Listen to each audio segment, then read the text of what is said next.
Large Twitch streamers and broadcasters on various websites have chat moderators for a reason. You'll find so many different people in these chats that, if left unmoderated, it leaves the door open for potentially harmful, demeaning, or even racist comments. Though, of course, it can be pretty difficult to manage when you've got thousands or even tens of thousands of viewers. But Dr. Disrespect was on stream when he was speaking out against game developers and publishers without chat moderation. Precisely, he's talking about large video game reveals, press conferences, and conventions, things like that are typically live streamed to the public, specifically calling out Sony and Microsoft for their new console reveals, because he pointed out that they do not have their chats moderated, and with all the potential for nasty comments, Dr. Disrespect is pushing for a change from those developers and their communities. I guess I'll say this right now, and I'm speaking specifically to huge video gaming launches or reveals or press conferences or conventions like briefings, Xbox, Microsoft briefing, Sony PlayStation reveal event, etc., that are going to live stream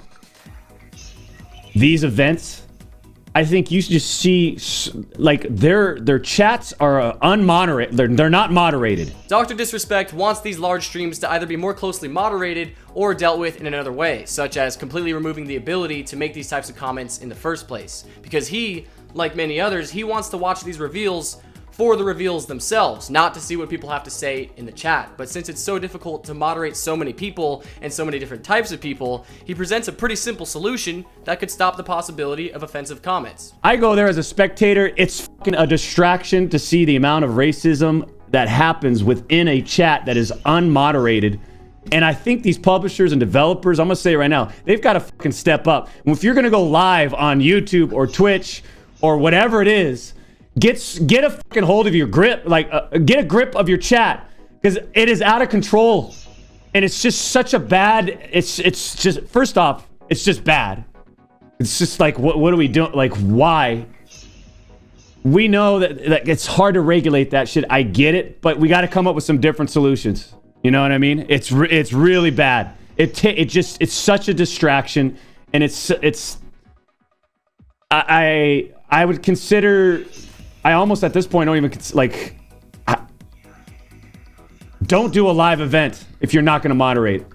Come out with this pre-produced video, put it on your YouTube channel, turn off comments, and there you go. He urges for these companies to skip doing live broadcasts if their chats are not going to be moderated. He suggests them doing a pre-recorded video, uploading it on YouTube or wherever, and then just disabling comments so that way there's no chance of racist or offensive people in the chat. Though realistically, I imagine that some people would have an issue with this because to some, the chat is kind of a big part of the stream in the first place. It's sort of, to some people, it's part of the experience in a way, though, of course, racism and offensive comments should not be a part of that experience, so it can be kind of difficult to find a middle ground. But some developers have put forth effort to end discrimination within their games and in their broadcasts, like Infinity Ward, who recently announced that they'd be cracking down more on players using racist language and racist in-game names by adding more restrictions and more closely monitoring players' actions.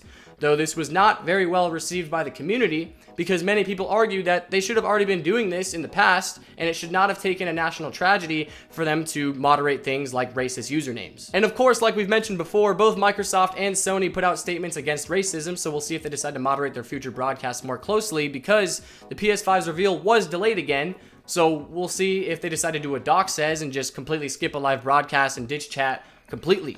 But until then, thank you all so much for watching. I hope you guys enjoyed, and I'll see you all next time. Bye-bye.